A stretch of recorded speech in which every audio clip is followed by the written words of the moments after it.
And we're live. We are definitely live. How are you, Frank? I'm doing well, man. How you doing?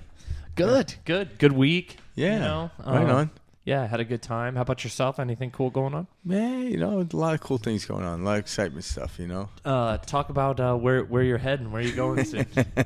This is cool. Yeah, I'm actually going to do a retreat, a Joe Dispenza, 7-day retreat in Cancun of all places. That's going to be at awesome. the end of January. So I'm looking forward to it. It's like intensive meditation and, Dr. Joe's great. Yeah, completely. Yeah, I love him. Personally, he's like one of my favorites. Yeah. So Dr. Joe is like, if I'm talking with somebody and they're like first getting introduced to these concepts and things like this, he's somebody that I will actively be like, hey, you should check out Dr. Joe Dispenza. And the reason I say Dr. Joe is Dr. Joe has this beautiful way of explaining these concepts using science, so your analytical thinking mind can allow these concepts to soak in. Yeah, you know what I mean. And he explains the mechanism and how things work and stuff. But at the end of the day, you have to practice it in order to know it. Mm-hmm. Otherwise, it's just hearsay. I don't know. It's the type of thing where like the science acts as a permission slip, so you allow yourself to dive deeper. Absolutely. And then you go deeper and deeper, and then you're like, oh my goodness. Yeah, what lets you jump off the diving board is know the water isn't solid. Yeah, exactly.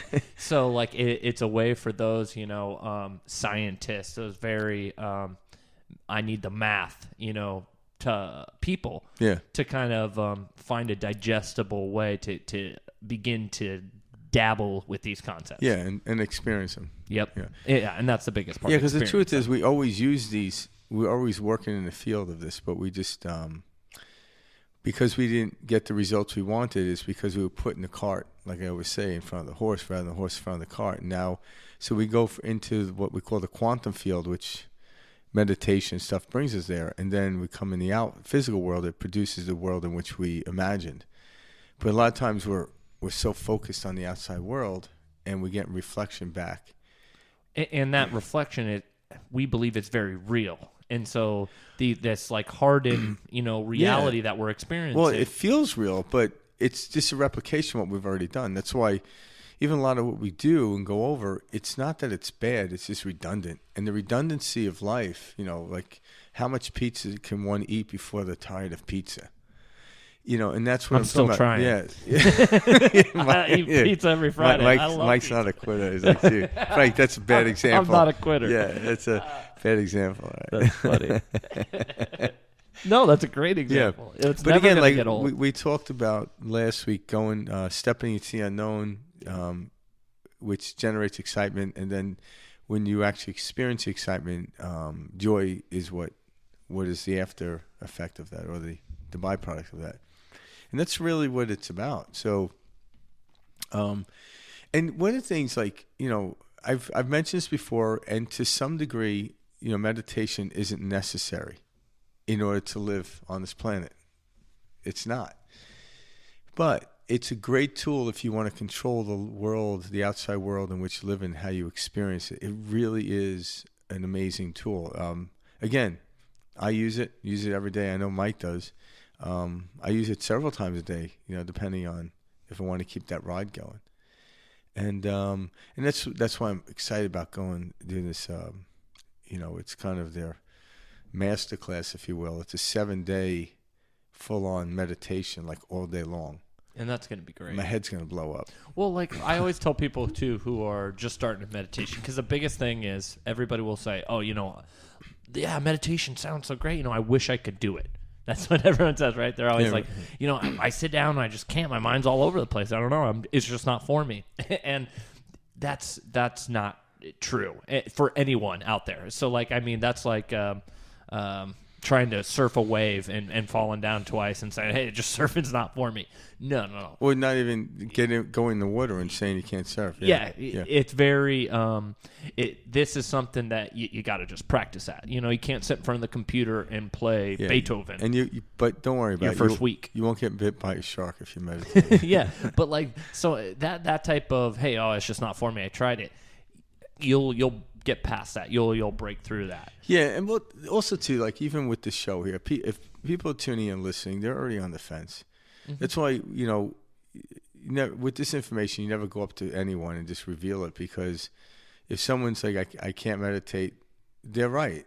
They can't, because you can't go into a state of meditation with that mindset. But obviously, I'm assuming the people we're talking are already on the fence. And, experiencing meditation, even if you only do it for a minute, just breathe in and breathe out, and just notice the body change. Because what you're doing is you're allowing thought to pass by you. You don't stop it, but you're not gravitating or grabbing onto it, because thought will create an emotion. Actually, when you have no thought whatsoever, you allow thought go by, you notice the frequency of your body changes. It's a natural state. So when we get quiet to the outside world, in that place, that's where we want to create the imagination. Not when I'm frustrated. I'm frustrated if my imagination will just make more frustration. I can only, whatever state I'm in, I can only produce what's in that state. So whenever I go into my imaginative thought, I make sure I'm in the right state. And I know when I'm not in the right state, and I'm okay with that. I just know how to get into that state. And meditation takes you to a neutral place. And once I get to that neutral place, then I explore within the field of my meditation in my imagination. And when Frank says not in that neutral place, and you feel yourself kind of fighting your mind, the only way is to accept it. You can't think your way out of it. You can't toil and wrestle with the head. Oh, I shouldn't be thinking. No. You just have to simply accept it. And then as you loosen up and relax and sink it, it's in that you become in the neutral state. So if you feel yourself, getting riled up or any of that type of feeling, you have to accept it. You have to go, okay, I just need to accept where I'm at right in this moment. That's how you ease into it. It's not, okay, no, I just need to focus harder. No, this is the conditioning that we've experienced in Western society of work harder, grind, you got to hustle. No. Yeah. This constant grinding our gears is why we're getting so sick, why we get burnt out, all this type of stuff. Yeah. If we do not allow ourselves to relax and go with the flow, you won't experience your optimal health, mental well-being, all of this, guys. It's crazy how important it is to relax. Yeah. And the reason I'm using the word relax is it's a little bit different, more specific than let go. So let go sounds confusing to people because they'll say, how do I let go? I can't let go. When Frank and I say let go, we are talking relax. Whatever is going on in that moment, accept it in its entirety. Yeah, and so people are like, well, how do I actually practically or pragmatically do that? And it's like, well, if you close your eyes, put some, nice music on, meditation music, all different type of frequency outputs of music, just to simmer the mind, and you just focus on your breathing in and breathing out. You're not thinking. Thoughts go by you. And then when a thought comes in, you grab it. It's like, oh, I noticed the thought. And then go back to your breathing. That will naturally settle you down to that relaxed state. You don't need to grab onto anything or let go. It's in the physical world when we use the monkey bar theory. But in the meditation, we're not grabbing or holding or letting go. We're just simmering the mind. And how do you simmer mind? By closing your eyes, for one. Shuts out all the visual stimulation. Put a nice piece of music on, perhaps headphones, that will shut out the audible frequencies around you, such as people walking around talking. And then you just settle down, sit as comfortable as you can. You don't have to sit in a lotus position in the middle of the floor. I don't seem to be able to do that. I sit on a couch. I am erect. My back is erect, and all of a sudden I don't even notice my body, and I just stop breathing, and it just feels good. And then the thought comes in. But the first, right when you recognize a thought, that is it. That's what we're here for. When I can recognize the thought and go back to my breathing, you're now in control of your body and your mind. That's all it is. To think you're never going to have thought come in is a misconception, misunderstanding. It's when you recognize the thought coming in and then you go back to your breathing, you're now learning to move on, to settle down. And then you have control. If I know how to get to that state, I have the map. I can do it anytime. It doesn't mean you're going to get lost, but whenever I'm lost, if I'm dating myself, I open the glove box and pull the map out. And like, okay, here I am. This is how I get there. That's it. I love that you. That's why I have a map in my glove box.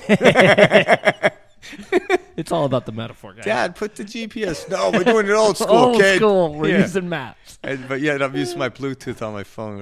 Right, at the same time. The kids looking at me like, you're nuts. Come on, doing old school. But I love that you bring up breathing. And the reason is, like, number one, that's a tool we all possess. It's the easiest way to go in, out, and get that focus. Well, think about this. Not to cut you off there, but no. All the attributes of life. Breathing is the first one. You can't go, on average, more than 3 minutes without it. You can probably go, 3 days without water. I don't know how long. Maybe 3 weeks without food. Yeah, I think it's like 2-3 weeks without food, right? Well, yeah, you can. 14 or 21. But 3 minutes without oxygen. So breathing is the key to all this. Breathing is life. Breathing is the greatest medicine known to man outside of the physical body, which we suck in the oxygen and pull out the carbon dioxide. 3 days without water, 3 weeks without food. So it's 3-3-3. I don't know if I would make it that long without a hamburger, but but you could. So like when the reason breath is so important, like Frank's talking about right there, not only is that it the source, but you begin to see this throughout many different avenues. And what I mean by that is like how it's taught. So Frank and I are talking about breathing right now, in the sense when it comes to meditation.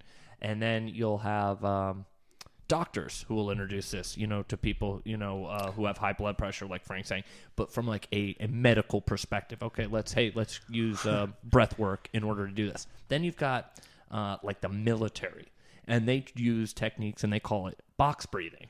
And they teach these box breathing techniques to their SEALs, right?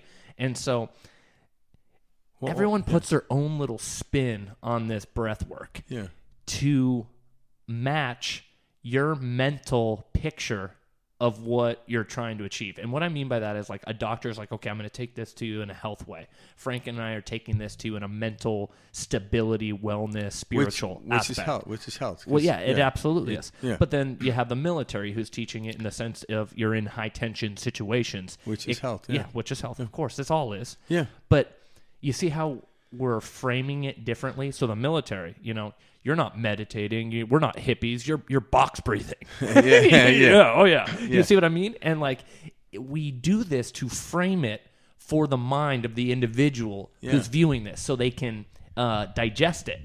Because you go to a bunch of military trained, men and women, and you're like, all right, guys, we're going to sit down and meditate your chakras. You kind of lose people, or that so is the perception. Probably not in this day and age. Not so much, but you get what I'm saying. There's so much evidence to it, but absolutely. But like this is why we frame things different ways, and that's what Frank and I are talking about. Yeah. This is all how your mind needs to perceive it in order for it to sink in, and so take it from whatever way you want: box breathing, meditation, etc. It's all about focus. It's all about getting to that quiet place. It's all about quieting the mind. This is what everybody is talking about. And no matter what way you consume this, it doesn't matter. We just want you to get there. Yeah. And you will, because, again, it's and you have been there. Everyone has been there. Yeah. And that's why we have these memories of that we assign, oh, that was the best time of my life. And it was like, no, you were actually the most present at that moment in your life. Yeah, or you identify with something, so you and a lot of times people tell you this is the best time of your life, so you reflect back to it. But yet, when you're reflecting back to a time in my life, you're only reflecting back with the energy field in which you're looking on right now. So, but when you actually get into a state of breathing, like meditation, what it does, it makes you present. And in the present moment is where everything exists. Nothing exists in the past. Fear is like the past. That anxiety is like the future. Yeah, well, fear is all over the spectrum, but that's true. Depression would be the past. Thank you. That's the word I was looking for. And even if you look back at the past situation that was really good, like a great time in your life, You give it a little moment, it will turn into depression. Why? Because you're no longer there. And if you deem that to be the greatest moment of your life and you realize you're no longer there, it will whittle into depression. Thinking about the future, anxiety. Why? Because you can't. No one ever predicted the future. But we're actually able, through meditation, to actually set forth our future now. And what I mean is, when I meditate and I get to that really nice place, then I go into the state of what I call imagination. And when I do that, I actually set up an image of something I want to experience I haven't personally experienced myself. And then it generates a feeling. In this present moment, I'm feeling my future. That's what we're doing. We're feeling our future, not our past, but our future. And then when we open our eyes to the world and maintain that feeling and know it's coming, what's amazing is not when we get there, it's how we got there, who we ran into, all the synchronicities, like, you're not going to believe what happened. I did this and boom, and then so-and-so showed up. It's no longer, like, kids are more enamored with Santa Claus bringing the gift than the gift itself. Like, who did it come from? How did he get down that chimney, that fat bastard? Yeah. And you get, so, like, the gift is the end to all the enjoyment, but how it all came about, kids waiting for Santa Claus to come, how it comes, everything in the middle, that's what we're here for. And it all happens in the present state of feeling and then stepping into the unknown. That's what it's about. And when we go into a state of meditation, we can clear what is, what was, and make a new. I like that you use the word knowing too, because, people will say, oh, what do you believe in and what are your beliefs? And then knowing is a step beyond that. Knowing is concrete. Yeah. And so do you believe that the sun is going to come up tomorrow? Do you run out every morning and look if it's coming up? Do you believe that you're breathing right now? Do you have to check and say, oh, wait, hold on, is my heart beating? Am I breathing? I believe.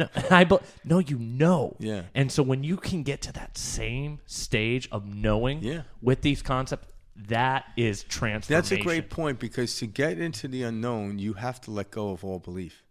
Because belief is only something you actually experienced. Well, you experienced it. But yet, if you go into the unknown, you can't have a belief. And I tell people, like, people look at belief as a powerful thing, and I'm like, it can be, but it's powerful. It controls your life. But I'm like, if you invited me over for dinner tonight, and I says, yeah, I believe I'll be there.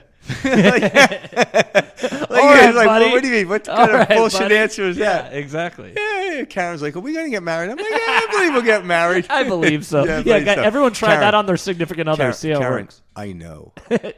Seriously, though, there's a big difference between I know and I believe. Yeah, so when we move beyond the state of staying in the present moment, we don't need belief.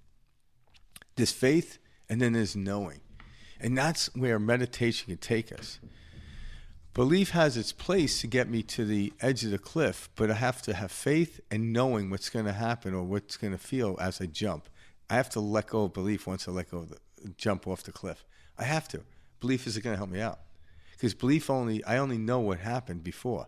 It ain't going to help me going this way. And that's what we're coming to. So, we urge people to settle down. There's plenty, like, we live in a day and age of YouTube and everything else where all this meditation is free. Oh, it's beautiful. I love it. Meditation apps. And just experience and do it.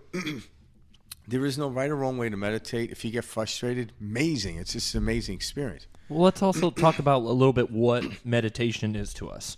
So, like, meditation to me, this is how I kind of explain it to people, especially if they're just starting out in these concepts, is I'm like, okay, your brain, this body is an instrument, okay? It's a tool. It's very similar to that of a computer, okay? It's like a computer. So we're like a hardware, software, etc. So just like a computer, thoughts can be like tabs on the internet, right? And we think 60 to 70,000 thoughts a day. So now imagine on your computer you have 60 to 70,000 tabs open and running at the same time. Yeah. Are you going to be able to operate at optimum ability? Absolutely not. And we're expecting our bodies to be operating at this optimal condition, yet we have 60 to 70,000 tabs open and we're catching different ones. Boom, boom, boom, boom, boom, like this. So meditation is kind of like clicking X and having all these boxes close and turning off the computer for a short amount of time. A reboot, a hard recharge. Think about how nice your phone runs after you restart it, or your app, your iPad, or whatever you got. And the only app you need is the one you're on. And that's it. It's a so moment. this is what meditation is, guys. It's turning off the hardware that we are just briefly, just enough to allow us to kind of reconnect, reboot, and refocus. Because what we're doing is we are just in awareness. We are a focus. So where we put the attention on this software and into that energy, where we put this energy into is what we will see expand. Whether that's a preferential direction or a non-preferential direction, it will expand. That is simply law. It's physics, just like gravity. Yeah, exactly. So that's what meditation is to us. It's turning off the system and right now there's people who haven't turned off the system for 30, 40, 50 years that have had 60 to 70,000 tabs open on their computer. And they're exhausted. This is why they're burnt out. A lot of people use outside. Well, of course, to escape. This is why we have drugs, alcohol, exactly. sex, all this stuff. Yeah. Sex is good that way. But it's all good, because it is what it is. Well, I was talking to somebody about this, and they were asking me about different type. Like now, there's a lot of talk about the psychedelics are coming back and for more medicinal use. And good reason, so. Yeah, but there's something about that. So, someone asked me, "What do I think about it?" I'm like, "Listen, when you take like mushrooms or whatever it is to get somewhere, it's like you want to meet the boss." Right? So I'm going to put like a mob type of story into this. So taking something outside of us is like a van pulling up, a couple of guys jump out, they throw a black hood on your head, throw you in the back of the van, they drive off. 20 minutes to 40 minutes later, they get you out of the van, they walk you into a room, sit you down in a chair, pull the hood, and the boss is sitting right in front of you. The problem with that is you don't know how they got there. But now you know what the boss looks like, so it does have value. If you never knew what the boss looked like, so to speak, because you want to become the boss. Why do I want to meet the boss? Because I want to be the boss. But so if you need to do that in order to know, because there's some people that probably haven't had excitement since they were children, so they almost forgot that it actually exists. So stuff like people have major, anxiety in their life, or major depression, or some like real hardship, post-traumatic stress disorder, trauma, that might be a useful thing. Now, I've tried a couple of things, and when I've got to these places, they were very recognizable. Now, what I suggest to people, now you know what it looks like and what it feels like. Get back there without it. Meditation's the way. I could go and... I got to say this. This is what I love. What did Maharishi tell the Beatles? The Beatles came to him, and they were talking about these different realms. Buy me love, is that? So the Beatles come to Maharishi, and they're talking about what they've experienced on LSD, mushrooms, etc. And he turns to them, he says, "Hey, let me show you guys how to get there without that." Yeah, but that is the most powerful, badass thing ever. Yeah, but that is so cool. It is, and so once you know, you don't need that to get there. Yep. No, you don't. And that, because like now I could just, I think I did mushrooms once. I wasn't but now I can actually sit in a meditation. Now I know where to go and I get there. But the nice thing is, like, if a buddy of mine called me up, "Hey, you have to pick me up," I can go do it at that moment. I don't have to wait like, "Oh, dude, no way. There's elves in my house." Jesus Christ. But you're so right, and I love how you phrased the boss analogy, because at the end of the day, the cool part about psychedelics and these different, and they're also experimenting with drugs outside of the psychedelics for these medicinal values. But really, it shows you that there are other, I don't want to say realms, but there's levels out there. It shows you that we're not in this concrete box that we feel so stuck in. But know this, when you do it's an expansion of your mind. Even if you do it for the first time, it's familiar because you've already experienced it, and most likely it was when you were a child. You experienced ecstasy and stuff like that. Because if you've never experienced it, it would be so foreign, you'd be jumping out of your skin, freaking out. Yeah, I see what So you anyone mean. that's ever taken a drug, you know, for just usage of experimenting, recreational, you realize you had to have been there in order to recognize being there. The thing is, the hood was thrown over your head. You throw in the back of the van. You drove about 20 to 40 minutes, and then set out. But you didn't know how you got there. And then when you leave, it's the same thing. They throw the hood over, you drag you in the van, and now they don't stop. They roll you out the damn van, and you hit the street. But you have no idea how to get back there. But then what you have to do is, I know how to get back there. How? Keep applying that drug. It's not going to work. The rat race.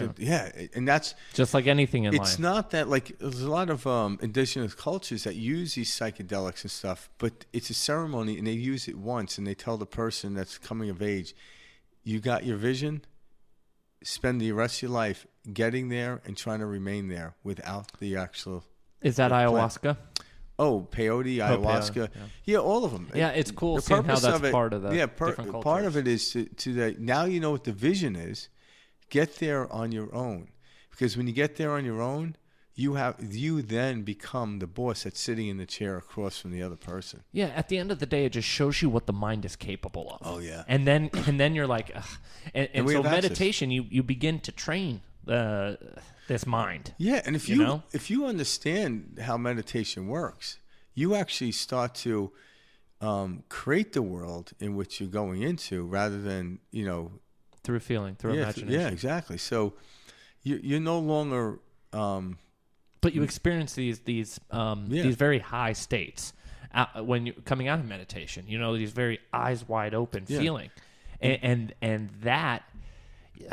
Again, like Maharaji said, like, I'll show you how to get there without drugs. Yeah. And you can do that through meditation, And then even when you come out of meditation, you can actually get back there. And there's a walking meditation, a living meditation. Yeah. And what that is, we touched on this last time.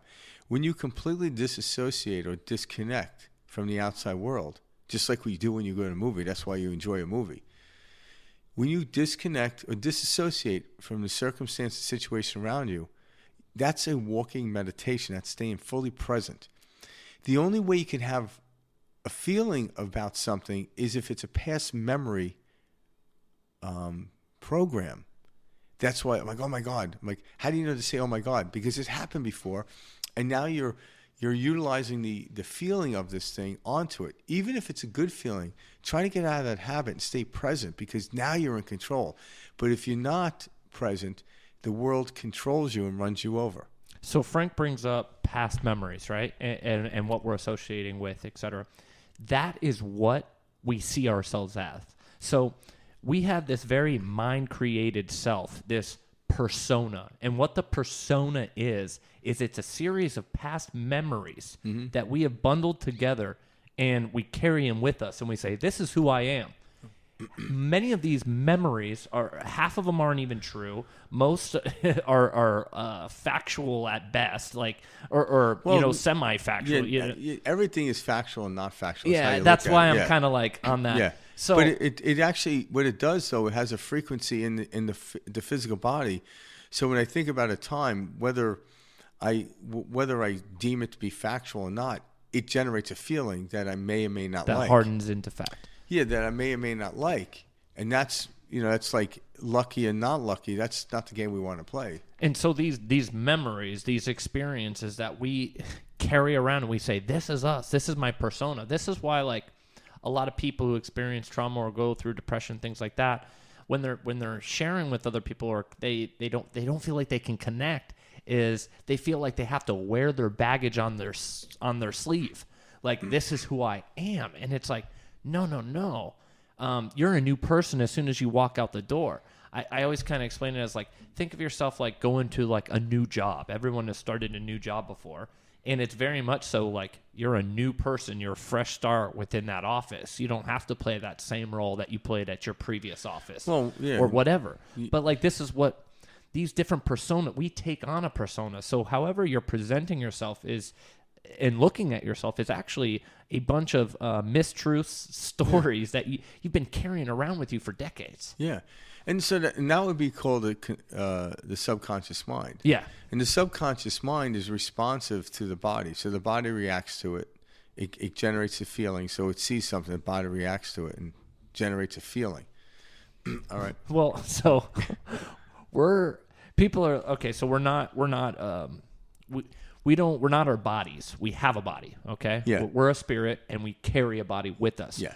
You break that down a little bit further, and we are just a nervous system. That is all that we are. We're skin, we're fat, we're muscle, and then we're a nervous system. 2 little eyeballs, all these strings tied together into the spinal cord, etc. And that nervous system is what gives us our motor skills, our ability to move, sensation, which is see, smell, hear, taste, touch, all that. It allows you to experience. Yeah. That's what this is. Yeah. And then we're creating this whole character around everything that we're experiencing. We're saying, this is who I am. This is reality. No. We're all just we're a nervous system, and we're giving meaning to these sensations that are coming in. Yeah, the way we feel actually is the reality. The physical world is nothing but frequency vibration at low density.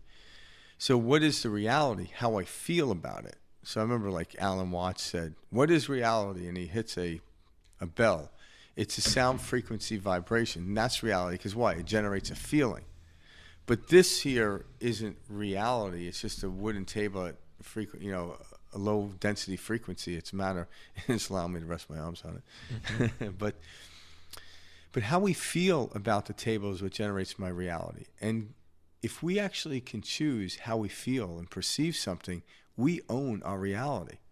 But if you allow the outside world, which is the illusion, to dictate through circumstances and situations because you were told if this happens, it's not good. If this happens, it's good. All of a sudden, you feel like a pinball. You have no control except for down near the bumpers, and there's always that space in between. If it goes down the middle, you have like it's not a secure game at all. Like you have to. There's luck in that. But you're not a pinball machine. You're not in a pinball. We actually have control of it. But we were never taught this. We were never told this. I like how you explain it that way. So I was talking.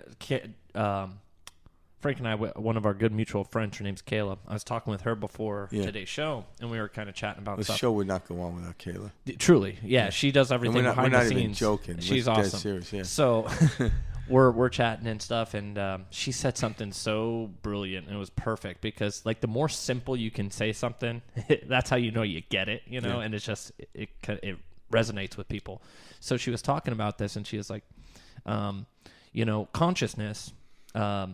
It is, how did she say it? I don't want to butcher it. Essentially what she said is consciousness is you see the game for what it is, and you're no longer have the experience of feeling trapped. And I thought that was such a great way of saying it because that's the truth. When you see this game for what it is, and when you begin to understand and live these concepts of consciousness, it is like finding the skeleton key to life. Well, you no longer are ever trapped. Well, you can. There's always a way out. Yeah, when you're conscious, you can't judge because there's nothing to judge on. You can only judge from the subconscious mind. The conscious mind is looking at the world like a newborn. It's just, so from this conscious state, there is no trapped. No. And that's what we all get really stressed or upset about, and it drives us into sickness and pain and suffering. It is we feel trapped, whether it's money, family, kids, whatever. We feel trapped. There's no feeling trapped when you begin to live, breathe, and really experience consciousness. And the reason we feel trapped because innately we know we ought not to be living this way. Yeah. Because if somebody... Hence the reflection. Yeah, that's it. Because there are limitations in the world, and people don't fret over those. But when she said that, I'm not trapped, upset that I can't fly like a bird. But that's a limitation in looking the output of other species on this planet. But that doesn't make me feel bad. What makes me feel bad is the inability to expand beyond where I'm at. And I can't do that with my subconscious. My subconscious is the same movie over and over and over. Yeah, going into it, it wasn't wrong. But if I keep playing it and trying to laugh at the same joke I keep telling myself, that's what's aggravating me. But in the full conscious state, moving into the unknown, that's when the new joke comes up, the new story, the new movie, the new experience. And then joy comes from that, and the excitement comes from that. All those things. That's what we want to be. What's the purpose of life? I mentioned this last time. It's to be excited, moving into joy. How you do that, that's up to you. What you do, what kind of physical doing you do to represent it, to express it. The expression comes after the feeling. The feeling will generate the doing in order to express it. Just be careful what feeling you're in. If you're in a state of misery, you're going to express misery. Whatever, if you're a painter, you're going to express it this way. If you're, have a gun in your hand, oh, hell, it's going to break loose. Express it one way. So as what meditation does in consciousness and mindfulness, what we call it, it lets me know what state I'm in. And I'm like, yeah, don't get me wrong. I'm not always there.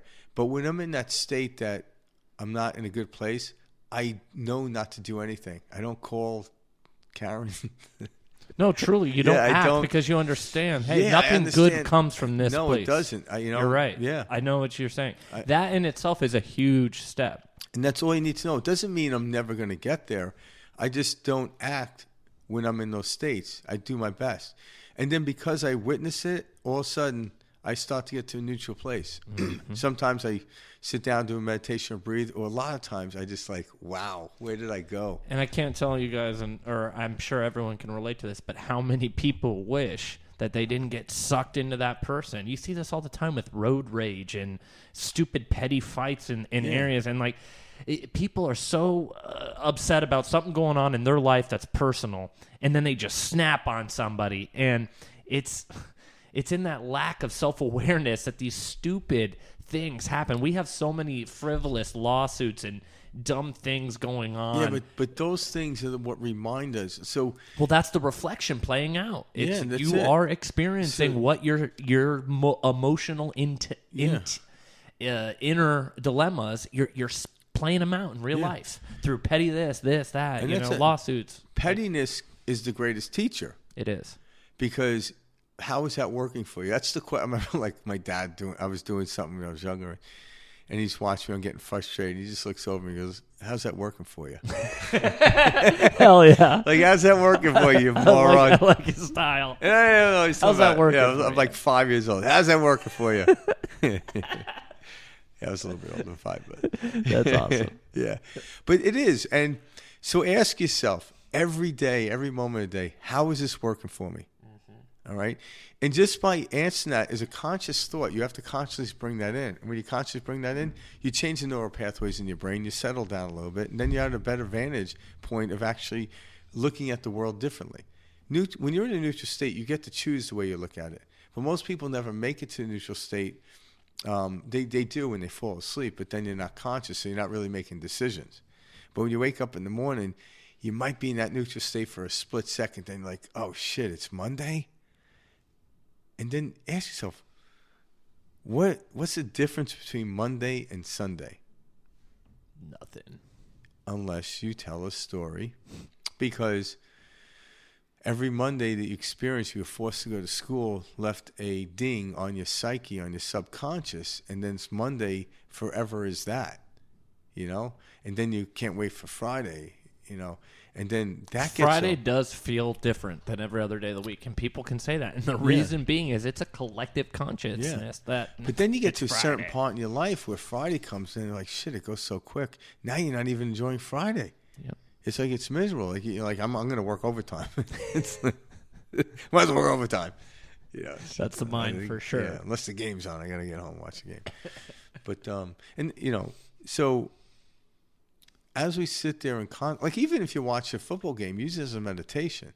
Why? Because if you can disassociate from a team and just watch the performance, no matter what team it is, it's even a greater meditation.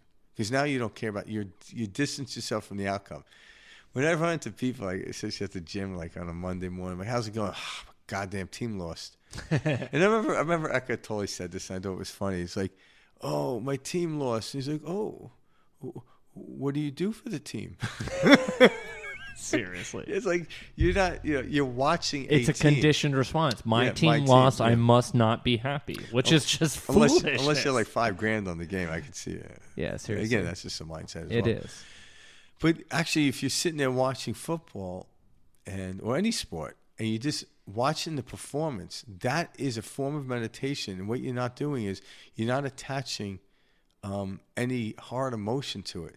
You're just like, wow, didn't see that coming. That's why we like watching sports, because they're not depicted, or they're not rehearsed, if you will, unless there's a throw in the game. But Pete Rose is gone. He was a good player, though. Hey, should have went in the Hall of Fame. I mean, it's what it is. It is what it is. But he actually he didn't bet on his team, though. So, but anyway, sidetrack there. But if you can actually sit there and watch it and separate yourself, that's a meditation. But know that's what you're doing. So it's not about, because a lot of times people get into this field, and New Age people, and they're like, they're start eliminating everything from their life. It's like, wait, I don't do anything.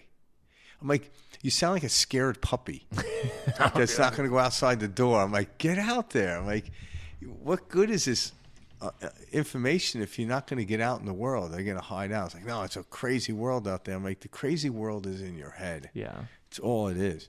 The world out there it's amazing, interesting. People are like, why does somebody do that? I'm like, why do I do this? You know, I don't know.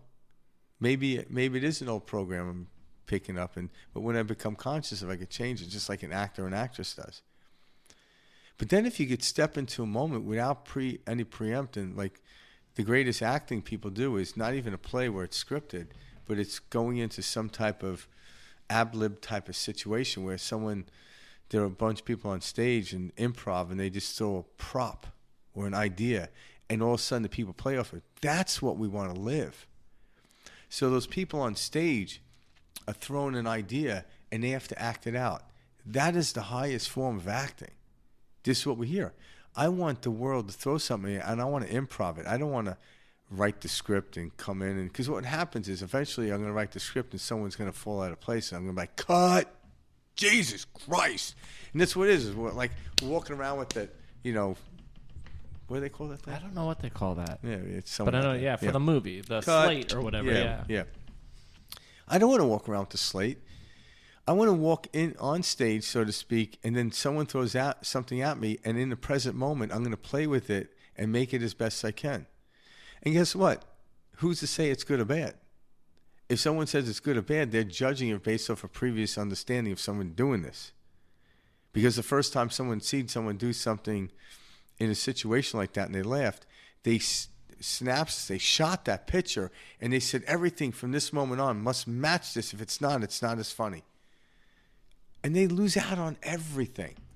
But the improv is what we came here, moving into the unknown. So Frank's description of that is from a very preferential perspective. Okay, yeah. So like we often think that the world is like happening to us, and it's absolutely not. It can seem that way. It can absolutely seem that way, but it's unfolding. And so what Frank is talking about is fielding these experiences with the excitement and with the off the cuff spontaneity that is truly preferential and fun to experience. It's innate. It's the most natural state. Yeah. It's how how we are meant to utilize the body, the instrument. Why do you think we like to watch these shows like these people, what do they call alone and stuff like that? They send them out in the middle of nowhere, like with a butter knife or something. Exactly. But like people will, when we try to say cut or like, no, this shouldn't be happening this way, and we're trying to force a situation that's already unfolding, this is where we stumble. We're saying, no, it can't happen this way. I didn't see it like this in my head. This is not the right way. Yeah. That's just a mind-created concept. There is no right way. Everything's just unfolding. Yeah. And no matter what mind tussle or how much you stomp, huff, puff, anxiety you give, it will not change one outcome. So if you are not going into every situation like it's an improv show and you're ready to just, for whatever that comes at you, you will be disappointed every time because it's not going to work out every time like your mind. So treat every situation in that as that spontaneous moment that you're living in, because there is no other moment than now. And guys, your entire world can change 5 minutes from now. And like when you know this, not just believe it, when you know this and how exciting it is to know at any given moment, But I'm saying the only constant is change. So it is changing. I guarantee it's going to change 5 minutes from now. Absolutely, absolutely. I just mean like change in a way that you could have never imagined that you'll fall in love with. People often are like, oh, this is going to take too long to get where I want to be. And they come up with all these crazy ideas in their head. Well, the fact that they're taking too long, it means they're going in the direction away from where they want to go. That's why they'll never experience it. There you go. Yeah. And so when you are living in this present moment, the most amazing opportunities will just fall into your lap and present themselves. Yep. And you're like, oh my God. And then you have to respond to it. So there is action to be taken. But but that's the spontaneity of the improv show. We're not saying don't act and just sit there and wait for everything to come to you, because that won't happen. Yeah, that's not going to happen. But even a mime, you understand what the mime is doing. That's right? it. And so great point that you said that, because mimes are weird, right? Well, no, mime thing, whatever. There's my subconscious talking. No, like, so these concepts, you can't just sit here and wait for, okay, I'm just going to be so present, I'm going to wait for money to fall in my lap. No, it doesn't work like that. It can. Well, if it fell off the back of a truck. the thing about the application of this is, so you're playing a role. You have to see that you're playing the role, and you have to play it. You can't just say, oh, I now know this is a role playing out, so I'm just going to sit here and witness it. No, because it's in the role you're playing that different opportunities unfold, and you begin to experience what you've always wanted to. Yeah, but don't try to mimic a role that somebody else played. No, because that's not your role. If it's money you want, and you look at another, like a billionaire, and then you read up on them, you try to do what they do, like we mentioned before. Take these 7 steps to make $1 million. Doesn't work, guys. Yeah, putting on. That's how one person did it. Yeah, putting on a black turtleneck with glasses and a pair of jeans does not make one Steve Jobs. Yep. But if you were able to ask him how did he feel, where did it come from, all artists, and every human being is an artist. And what's their artistry? It's their life. Whether you paint it, play music with it, or just simply walk through life and share it with your loved ones, that is an artistry. To think you're not an artist is ridiculous. To get up every morning and to breathe and to move around and look at something, that's artistry. We labeled what art is in this small box.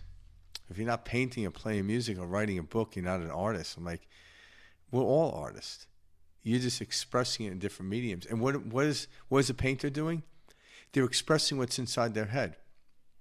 What is a billionaire doing? He's expressing what's inside their head by creating the house. He might not be building it, or she might not be building it, but they had the image and they saw it and it came to life. And even an artist painting does not know till the first stroke of paint hits the canvas to what's going to happen. They have a feeling. All right. So you ever notice like how some artists are more famous than others, and you look at the painting from a neutral state? Like, why? Well, this guy right next to us.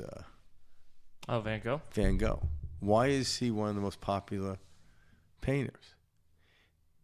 Because the guy lived in misery, and all of a sudden, when he's painting, that may have taken from misery into joy. It was probably the only time he was peaceful.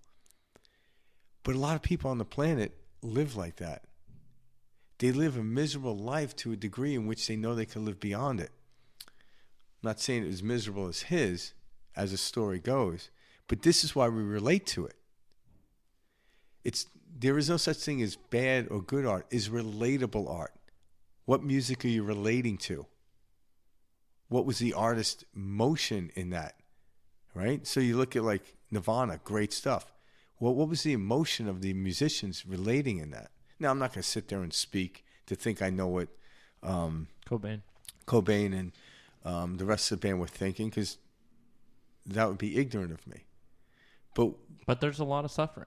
There is. But there's suffering and coming out of suffering. Mm-hmm. And so you ever notice, like, certain music you listen to at a certain age, and when you get older, it no longer applies because you're in a different place. So when you look at the artists of today that are popular, it lets you know where society is in that moment and what they're going through when you dissect it. But when you can look at everything neutral, you like everything. So you notice our taste change when we become more open. And when I mean it changes, you can listen to everything, but yet you can also disassociate from it. So I can listen to Nirvana now and not feel the pain that Kurt Cobain was going through. But when I was younger, I tried to associate with that. And because I had a pretty good life, I couldn't. I'm like, I have no idea what this guy's even talking about. You know, it's good. I like the sound of it, like the anger of it. Yeah, like, because there was anger, and I grew up in the 80s. There's a lot of anger, and then moving into the 90s, right? Mm-hmm. So everyone felt that. It was a movement. But I can't relate to that. Not at that level. We are human. So you wonder, and then there's another song, music comes out, and it's like, oh, no one's like that, because it might be one that came from someone that's really joyful and happy. It's like, oh, that's a weird, But then when you get older, now most of the music I listen to is that way. I don't like to listen dun dun dun dun dun, And it's just because I'm choosing, and it's not good or bad. None of it is, because it's the feeling. I should be able to listen to Nirvana and not get pulled into it, but I can enjoy it. It's improv. That's what I'm getting at. I'm not talking about eliminating stuff out of your life. That is just the worst way to go. You don't need to. I don't need to eliminate anything out of my life. I'm just focused in this present moment. Everything else still exists, so if I want it, I can grab it. But when you start to eliminate stuff out of your life, all of a sudden it's like, and then you get on this high horse, like, I'm a vegan, I don't eat meat, and I'm like, well, I'm like, if that's what gets you through the day. But it's very weird in this day and age where we actually talk about how we eat. Mm-hmm. And by the way, guys, we have nothing against vegans. We're talking about you're creating a qualification of yourself, and that's part of your persona. Yeah. That's the story you're carrying with you. Yeah. That's wrapping your ego in bubble wrap. Yeah. Saying, no, it's okay. This is a justified thing because I'm helping animals. We're not, of course, Frank and I are saying, great, that's for animals, like, we get it. But when it becomes a statement of who your being is, you've lost your way. Because great, be a vegan, be a vegetarian, be whatever you want, but it's not who you are. Yeah, is what Frank and I are getting at. Yeah, but then you're blocked into an idea. You know what I'm saying? Because eventually you're going to find that even vegetables, which they can measure the frequency of it, have living sounds. That's the thing. It's all the same. It's all energy. No difference. If you actually put probes on you, bit into a carrot, it would scream. I didn't know that. That's cool. Well, they do it with sunflowers and different stuff. They have cool. So they transmit the frequency. So once you cut something like a tree, the frequency starts. It's a living thing. Mm-hmm. Now, when you pluck it gives the fruit off of. Well, it's like the snake in the rope. But in the physical world in which we live in, there's a natural cycle of everything. All right. Now, if you eat meat and you go hunt or whatever like that, I don't hunt, but I have nothing against it. But if you treat it as a precious sacrifice and movement into it, that's what we do, because I'm going to die, and my sacrificial body will actually help fertilize the soil. That's my sacrifice to the earth. So the earth then reconsumes me. So is the earth bad? Because it's not a vegan. Yeah. It's going to eat my muscle and bones, and I have meat on me. Again, it's a concept of the mind. Yes. And so it's not like separate from it. If you happen to like vegetables and just want to eat vegetables, great. Yeah. Again, be what it feels. You'll know what feels right, and be that. And don't stray for any reason. Don't say, "Oh, I shouldn't be a vegan because I don't want it to be on my soapbox." No. If it feels good, follow that. Yeah. We're not giving you any boundaries. We're showing you that you've been living Improv. within boundaries. There's no boundaries with improv. Yeah, you break that. The mind, you can break that. Yep. And again, getting back to when we step into the state of or into a practice of meditation, you actually break all the boundaries because now you're not bound by the five senses. You start eliminating them. And you go in, you can literally feel like the frequency in your head, the movement of your body. You can almost feel your body becoming malleable in the frequency. But when I'm sitting here talking to Mike, I don't notice my body. I'm just thinking in my head. I'm in more of a beta state, a low beta state. I'm comfortable. I'm not like aggravated. But the beta state... In conversation, you're in a beta state. Yeah, for sure, oh yeah, definitely. Because that mind's active. Yeah, but then you can get into a higher state, like alpha state, where you're actually regenerating and creating the future, the present future in which you're going to head into. And then you go through. And that's why, like, I like discussing these type of concepts, but I can't do it for too long. I like to practice it more than I actually like talking about it. But I enjoy it because it does generate new ideas and concepts. Like what me and Mike are throwing out there, we don't claim for any of this to be right. It just is.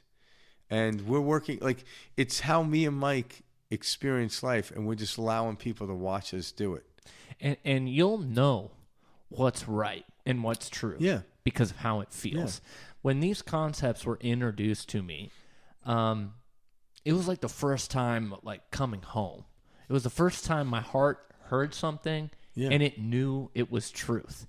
And then it disappeared. Yeah, and then I dove so deep into this, and it became it was like a calling. It was something I knew was. I had never felt truth like that before, and it doesn't matter what any person on this planet could say to me; they could never shake this feeling of just knowing that this is truth, and you'll know when something's right. Yeah. This is why we all inherently know when we're like, hey, you put bad out, bad's going to come back to you. Everyone's like, yeah, I know that. But we don't practice it. Why don't we practice it? Because of the subconscious mind. And it's hard to get into this whole learning how this whole instrument works. And it takes some focus. But at the end of the day, you always will know what's right.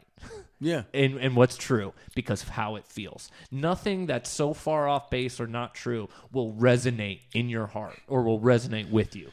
Yeah, because like when you get into these states, like meditation can bring you, and a thought pops in, say about your boss that you couldn't stand, and you're in that, loving state. You have like nothing but loving thoughts to that person, even if they what you considered ill-willed you. You can't. Now, if you hang on to it, you'll fall back into that because it takes again, we live in a quantum universe, so it could take a split second for everything to change. But at the same time, you could shift back into it in a second as well. It's still there. Hatred is always around. Just like Alaska is always around, but I choose to live in warm climates. I'm not going to accidentally make my way to Alaska. I have to purposely go there. But if you literally thought life was like, okay, what direction I'm going, and you just put a blindfold on, you had someone spin you, and then I'm moving that direction. People think life is that way. And I'm like, it isn't. That's a game of pin the tail on a donkey. Yeah. I'm like, that's not how life is. We play that game, but you look where you're going. You get to choose. If you want to put the pin on the donkey, go right ahead. So they did a study in France. I forgot I think I was reading something about Albert Einstein with this, but it came up. So they did a study in France where they were able to show that people who feel like they are victimized by something believe that they then don't have a responsibility for it. And so I forgot how they explained this, but that was the bottom line, which is they did the study in France, and those who felt victims to a situation did not feel any responsibility towards it. And so this is what the ego does. And then what did they do? What do you mean by that? So a victim will blame somebody else for their downfall. Exactly. And say, this is not the reason I haven't gotten like this is because my parents did this to me. Yeah. The reason I haven't done this is because society, the government has done this to me. And this, people think are truly justified reasoning behind their lack in life. Yeah. And the lack in life is coming from within. Yeah, and actually, for the last couple of years, I've been, obviously COVID, I couldn't go in there, but I was asked to go in and talk to high school students at one of the local high schools here, and they call it the mindfulness room, and I go in and talk about it. And not in front of the kids, but in front of the faculty and some of the parents, they asked me about, like, what do we do about bullying? And I'm like, you must teach people not to be a victim. And all of a sudden, bam, hands were up. Yep. Well, you're blaming the victim? I'm like, the bully is a victim. No one knows to bully other than a victim. What happens, though, is when you take a victim and empower a victim, they become a bully because they never learn to get rid of the victimization. But there is no bully on the planet that isn't a victim. So it's one and the same. It's just different degrees of energy. And this is hard for a lot of people to swallow. I bet those teachers were having a hard time with this. When you first get people out of the idea that you're not a victim to the circumstance situation, and then you empower them, they become the most gentle people on the planet and strong in leadership. Hitler was a victim that was empowered.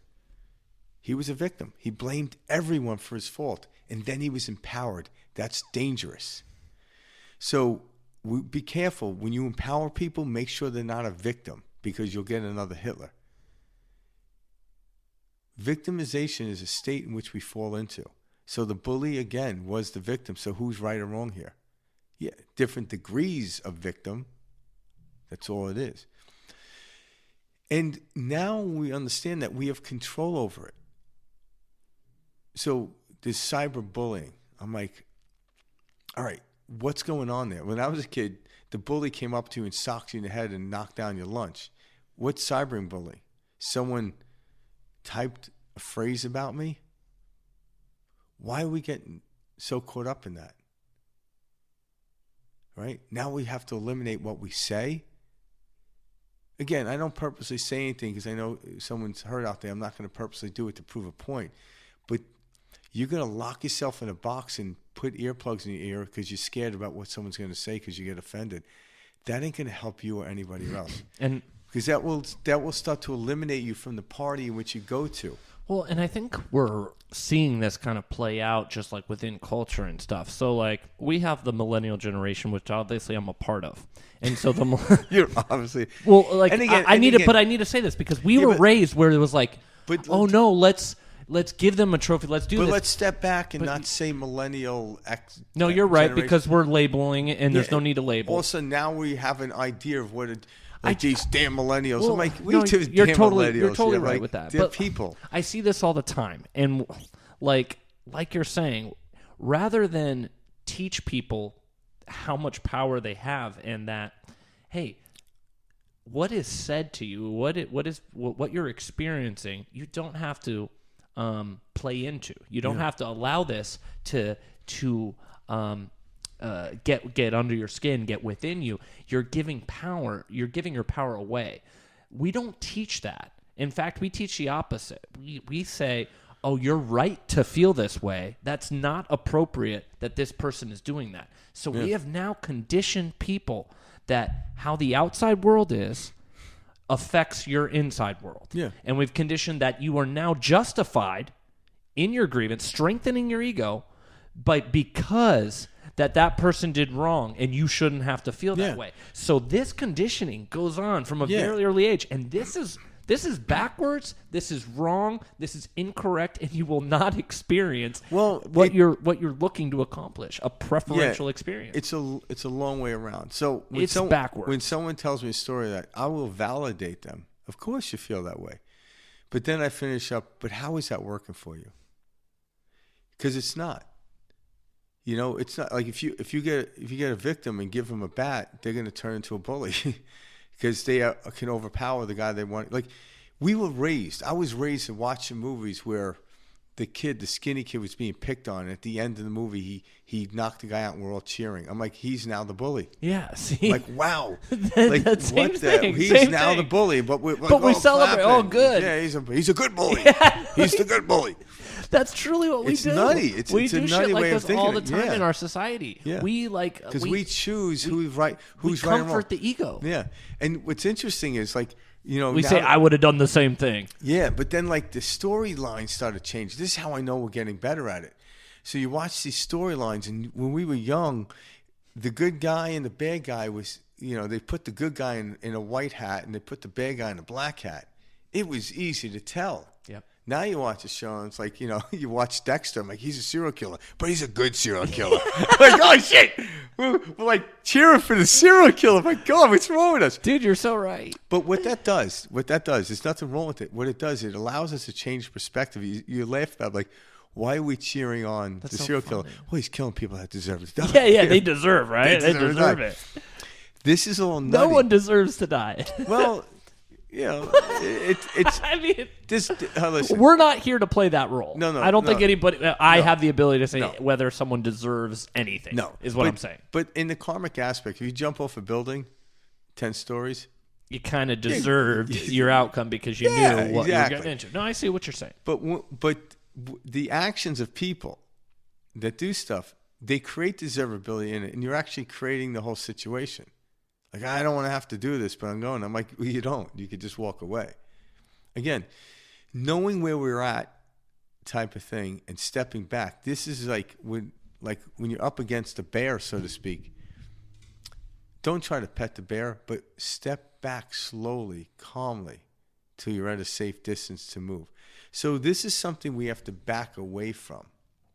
I don't want to be too progressive in the movement away from something because you're completely lost. Everyone has to have their own movement into it. That's why a lot of the progressive movement want to get there right away. I'm like, you got to know where you are to get to the place in which you want to go to, and you have to understand the distance between it. There's a gestation period. You can't expect everyone to get there, and it's not the purpose. But everyone's got to get there. I'm like, why? So you can be happy? I'm like, you'll never be happy that way. I don't need anyone to do anything on this planet for me to be happy. But what I've learned to do is separate. And when I see people that are upset, I try to, I validate their upsetness. I validate their grief. But then I gently ask, like, how's that working for you? Would you rather a different outcome? And then show them a different way. But I don't preach to them. Of course not. No, That's the reason the soapbox, and you're on the soapbox. Because I was there at some point. And how I came to find this was subtle as subtle can be. A book landed in my lap. And the book landed in my lap at the point where I was just tired of hating people. I was tired of looking at someone that looked at me wrong. I'm like, all right, we're going to step outside. That guy's ass. Yeah, I'm going to kick that guy's ass. And I got tired of it. I got so tired of it. And then all of a sudden, a book landed in my lap. But because of the way I was raised and in these weird way, like you go to church and they tell you this, but they do this. It's like this back and forth shit, right? Like, what's the right way to do it, right? I love you, but I'll kill you if you don't do your homework. Like, what the fuck kind of thing is that? Jesus Christ. Right? So these mixed messages of learning, but then you realize there was truth or half-truths in there, and then there was crazy stuff mixed in there. Because when you put if you put a cart in front of a horse can push a cart. But think about how laborious of a ride that would be. But if you put the horse in front of the cart, that is a simple ride. This effort is on the horse. So the horse would be the energy field, the quantum field. The cart would be the Newtonian, the classic physics. The world of Caesar. Yes, the world of Caesar. If the world of Caesar is being pushed by the energy, it's not going. But if the world of Caesar is following or coming upon the energy is actually moving the world of Caesar into this form, it's a beautiful life.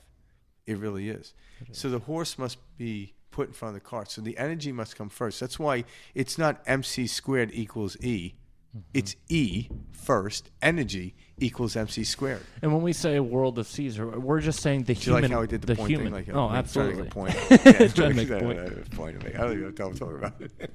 And that world of cause and effect, Yeah. And and there is in Newtonian physics, it teaches the physical world and how to respond to it. So it's predictable. It's predictable behavior, predictable physics. In the quantum field, It's the unknown. That's where we generate from. Everything that is was once imagined. The imagination is our peer into the quantum field. But you can't get there if you keep replaying the same old story over and over and over. I need you to stop doing this so I can be happy. I can die, and somebody else will come along, and you'll find the same fault in them that you found in me. And it goes on and on and on. Never stops. Unless you change the way you perceive it, all is good. And this goes down to everything, guys. I mean, truly, when these concepts really soaked in for me, I realized, oh my God, I am responsible for everything. Like, I take responsibility for everything. Yeah. Even the littlest things that are, oh my God, there's no way you could be responsible. No, you have to accept it all. You have to take responsibility for everything. Yeah, when you first do it, it's kind of alarming. It's like being woken up. Oh, it is. That is waking up. It's like, oh my God, I'm responsible for this. It's like, I don't want to take responsibility. But the understanding the mechanics of taking responsibility means you have the ability then to respond. Not react. Yeah.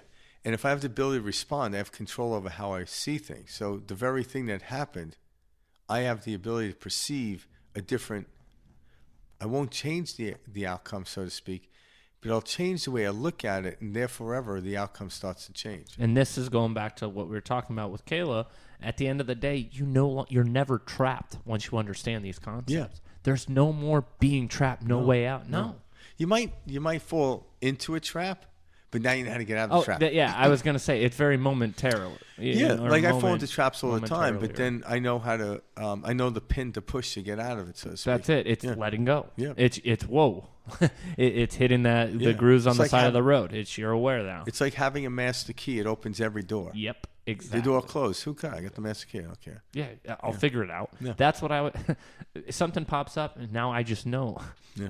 I'm going to figure it out. Yeah. I'm going to get through it. And it's a knowing. Yeah. But where the fun comes in, now you get onto the stage of the improv. You set out an output. You're excited. So whatever's thrown your way, you make into gold. You take the base metal of the understanding of what we call the survival mode, and then you move it into the creative mode, and that's the gold. We have the capacity to do that, and that's where the fun is. Throw something at me as a base, and I will make it into gold. I will make it into art. This is literally the lemons and but the everyone's waiting for gold nuggets to be thrown at them. Like, no, give me a bank account with nothing in it, and let me build it up. That's what I want. But if you gave me a bank account with $1 million in it, it would diminish greatly because I wouldn't know what the hell to do. It would go from this and oh my God, I'm panicking. What's the matter? I only have $600,000 left from left. I see what you mean. But with then zero, you experience only more and more of situations, and then I'm like, dwindle. Yeah. So, you ever see that story about the it was like 2009, the garbage man who won, I think it was like 15 or 20 million, and within I think it was 6 years, all of it was gone. Can you imagine? All of it, 20 million, gone, and he went back to just being a garbage man. Yeah, doing his thing. If you go to Rolling Stones concert, it costs you about $2 million. So there's it. Seriously, it was just so funny to me because it's like it doesn't matter. You can hand anybody any amount, and money is not it. It's what you're going to do with this. Money is simply a frequency. It's not even what you're going to do with it. It's understanding how it was generated in the first place. Yeah. But that's what because even when the lottery isn't. If you don't understand the luck in which you got it, you're missing the output of how the universe works. If you came to understand that, you wouldn't have lost that 20 million. You would have turned it to 200 million. Well, yeah, and it's not luck. Yeah, it's not luck. Yeah. But if it seems like luck, you're like, oh my God, I have no control of this, and the diminish of what it is goes. So when you live in the world of subconscious mind, you're either lucky or unlucky. Yeah, but when you live in the conscious mind, luck has nothing to do with it. Oh, I like how you said it like that. So living in the subconscious is the world of Caesar. It's living in the person. It's saying, this is how I feel, so this is who I am. These are the stories. This is my persona. That's what we mean by that. Yeah. But when you are the conscious mind and your experience, and you are putting your impression on the mind, the world is totally different. There is no luck and bad luck. There's focus And even experience, and then like you could fall out of it. But when I come back to conscious state, then I just say I was not focused. That's why that happened. The tree did not jump out in front of me. I just looked down at my phone and I hit the tree. You no longer like the tree jumped out in front of me. I'm like, geez, don't do that. But people try to like, I didn't see that. I'm like, yeah, because you look down. Just admit it to yourself. You look down, you'll be fine. Mm-hmm. All right, but focus is it. When you're conscious, you're focused. When you're focused, you're conscious. And whatever you're looking at down the direction, now you're on the stage of improv. And it's a brilliant life. Don't preconceive what's supposed to happen because you've never been here. What's today's date? Today? December what? 8th. 8th, 2021. We've never been here. We've never been here. Never been here. Nope. This conversation's never happened before. And it won't ever happen again. No, thank God. But you know what I mean? Yeah. Like it would. Karen's like, thank God. But you see what I mean? Yeah. We do this with like, if this was a really bad situation, this too shall pass. Yeah. And now when something that I really don't like, and when in the world of Caesar call bad, which is really just non-preferential, I know it's gonna pass. And so it's not as detrimental. It's not as trapped anymore. You move through it. Yeah, You're like, and that's like this is something I'm going to work through. Yeah, at a certain level, saying this too will pass is a way to get out of it. But when you're actually at the conscious level, you don't even need this too will pass. This is just is. Well, that's it. Because you're not attached to whatever happens. But like, I don't want people to think that this all clicks and then it's just roses and that you're living in this field of just bliss, because it is ebb and flow. This is yin and yang. Yeah, but to a farmer, planting the seed and then attending to it by watering it and watching the crop, ask the farmer what's the best. It's all the same. Whether it's winter, spring, summer, or fall, you shouldn't have an opinion on which one you like the best. That is limiting, right? It's all good, because if it was always summer, you never, we live in Phoenix. People are like, I'm like, it's not always summer here. It gets cold. We have every place on the planet has seasons, even near the equator. It's just the variance is subtle, but yet they're there. And it's the witnessing. This is all accepting. But when you say, I only like this, well, you're going to have a hell of a time when that happens. You're creating that because you're holding on to an idea that's weird, you know? We live in a secular experience in this three-dimensional world. I'd rather be doing this. I'm like, if you have a bumper sticker on your car, it's say, I'd rather be driving. Because that's what you do with it. Be as present as I'd rather possible. be driving. And when you're fishing, have it on your jacket, I'd rather be fishing. Well, you're actually doing what you're doing. Not rathering. Be present in everything you do. In it's everything fun. you It's do. fun, yeah. Whether it's winter. Well, so like that being present in everything you do, so I'll give you an example. Okay, so every night after perspective shift, we finish up here pretty late. I'll get home, whatever, maybe 10:30. And the next day, my trash comes. So every day I go home, I got to go around the house and I collect all the trash, and I throw it out. And this sometimes will feel like a tedious task, right? Because in your mind, you assign this thing, I got to go around my whole house, grab this trash. I just want to lay in bed, relax, watch a little TV, whatever. That's all mine. That's all a story. Yeah, because we were told, like, you got to get 8 hours of that sleep. You don't like this, or that chores are bad, etc. So, and Frank and I will hear us say this, but when these concepts sink in, you're no longer chopping the wood or gathering the water. You're now chopping the wood and gathering the water. Yeah. And what we mean by that is you're no longer the person doing it, but you are the witness to it. And so when you are the witness to the events as they're unfolding, you're not giving in to the mind aspect of, I shouldn't be doing this. I have so many other better things to do. I could be doing this. What you're experiencing when you don't like a situation is never the actual event or the situation. It's how you're feeling and thinking about that event. Because you're trying to predict every outcome. That's it. I hate doing chores. And then you're going through them and they're so painful and shitty. No. Yeah, stop trying to predict your life and actually move into the unknown. So, when I get home, I just get out of my car. Yeah. I start to do it. And that's it. I flow with the task, and I don't put this mental impression around what I'm doing, because then you're not witnessing what's going on. Then you lay in bed, stare at the ceiling, and not even go to sleep. Yes. But it's little things like that, and it's just reframing the situation is all it takes in your day, in your daily activities, to really let go and relax. And what it is, so coming back and the dovetail and how it always works for us is step back and separate from yourself. And meditation is how we do that. When we close our eyes to the world, we actually separate ourselves. And if you focus on your breathing or mantra, there's different techniques. You could find meditations on YouTube or whatever, and try them. Find out which one works best for you, whatever excites you. And feel the separation. And when you get really good at this, you can separate with your eyes wide open. You don't need to be like, oh, I got to get home. My guy's driving me out, so I got to go meditate. I'm like, knowing that you can get home and meditate is what allows, you know what I'm saying? Knowing where you're going, there's going to be a sandwich is what makes you not starve. I've been there before. I know that. Yeah. Type of feeling where it's like, I need to do this. It's like, whoa.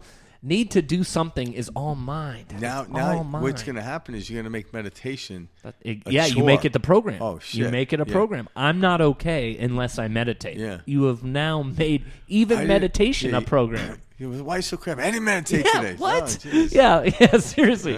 If that's happening, you're not. Now the meditation becomes the drug. Yeah, it becomes the drug. It becomes the problem. Be careful. Use meditation as an experience.